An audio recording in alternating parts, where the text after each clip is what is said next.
আজকে আপনাদের দেখাবো ইলিশ মাছের ভাপার রেসিপি।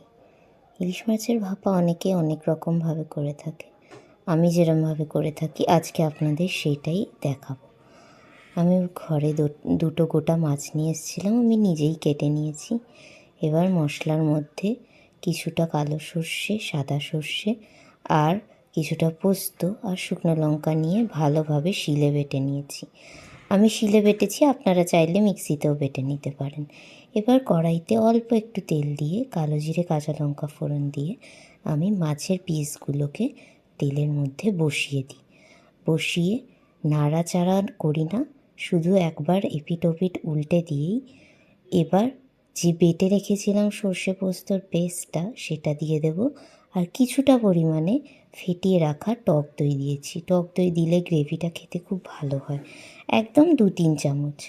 এবার ওপর থেকে চেরা কাঁচা লঙ্কা দিয়ে আর একটু জল দিয়ে ঢাকা দিয়ে ফুটতে দিয়েছি। এবার ইলিশ মাছ তাড়াতাড়ি সেদ্ধ হয়ে যায়, ফুটে উঠলেই তৈরি সর্ষে